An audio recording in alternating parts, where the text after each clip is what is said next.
Hi, my name is Mathew Pierce. I'm a software engineer, and today I'd like to talk with you about getting rid of the Crypt Morphine Trojan malware from your PC. Now, Crypt Morphine Trojan is more commonly known as Trojan Crypt-Morphine.gen, which is a whole family of Trojan malware.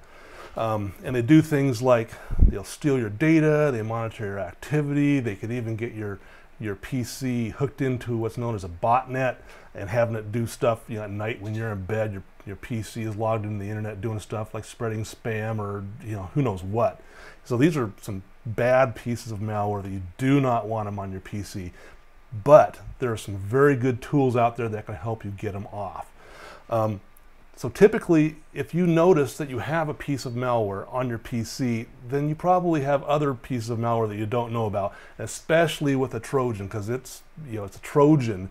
It loads other pieces of malware on your PC once it gets loaded. So you really want to do a good thorough scrubbing of your PC to get this stuff off. Now, I like to use what's called a shotgun approach to removing malware from my PC. To do that, I like to use some of the freely available tools that are out there, and there's some very good ones that you can get the paid versions, which have some really cool features that you might like, but you don't need to do that to disinfect your PC. You can just get the free versions and run them, and they'll do a great job.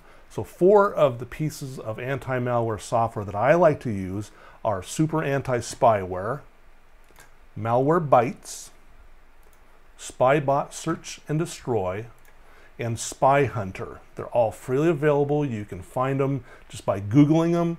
Go to their websites, download them, and install them. Now, when you install them, they're going to want to update their antivirus definitions. Let them do that. It'll get them updated to the latest and greatest definitions, so they can use that to find the malware on your system.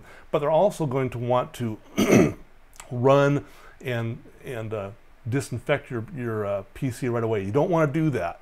What you want to do is get them installed and updated, and then you want to reboot into what's known as safe mode. To do that, you reboot your PC, tap the F8 key repeatedly while it's coming up, and you'll be presented with a screen like this that'll have all the various options of how you can boot up. Just choose safe mode. That way these things won't be able to get back to the network through through your computer and fight off your antivirus, anti-malware software. So once you get them up and going, you get them installed, you get booted up into safe mode, then you're going to want to run each one of these pieces of anti-malware software one right after the other. You're going to want to do what's known as a full system scan. Don't do a quick scan, do a full scan.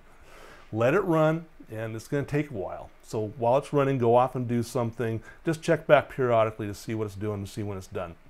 When it gets done, it's going to present you with a list of what it found and some recommended actions to take to get rid of them. Take the recommendations and get rid of them.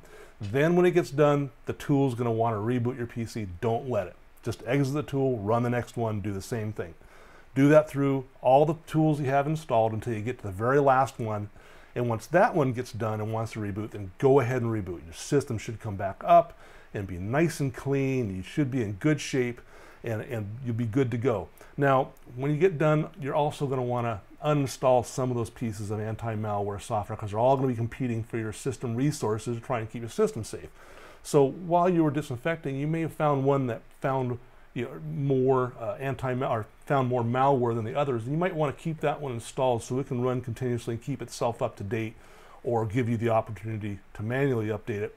But keep the other install packages around too. That way, if you do get reinfected, you have the bits right there. You can reinstall, update them, and go and do this again.